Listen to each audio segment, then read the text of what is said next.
Hearing এ cricketer Mohammad Shami ভাইকে নিয়েই তিনি এলেন হিয়ারিং এ শুনানিতে হাজিরা দিতে এলেন মোহাম্মদ সামি। বিষয়ের ডিটেইলস জানাবে হিরণ, রয়েছে আমার সঙ্গে হিরণ। দেখো, মোহাম্মদ সামি তিনি দীর্ঘদিন ধরে বাংলায় খেয়েছেন। 2004 সাল নাগাদ তিনি উত্তরপ্রদেশ থেকে এসে বাংলার ভোটার হয়েছিলেন। তো সেই সময় থেকে তিনি ভোটার প্রক্রিয়ায় রয়েছেন।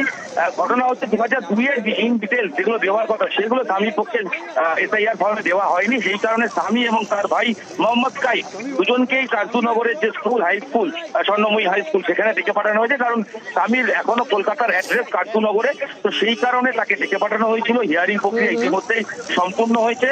তাকে ছবি চাওয়া হয়েছিল এবং আদার ডিটেলস যা খবর তাকে তিনি পাসপোর্ট এবং তার ছবি ইতিমধ্যেই জমা দিয়েছেন এবং বর্তমানে তিনি স্কুলের ভেতরেই রয়েছেন। মোহাম্মদ সামি এর আগেই ডাকা হয়েছিল, যদিও সেই সময় বাংলার হয়ে বিজয় হাজারে ট্রফি খেলার জন্য তার পক্ষে আসা সম্ভব হয়নি।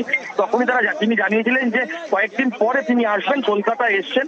কলকাতায় আজকে থেকে বাংলার প্রস্তুতিতে তিনি চলে যাবেন কল্যাণী। তার আগে আর সেই সমস্ত নথি নিয়ে পৌঁছে গেলেন হিয়ারিং এ।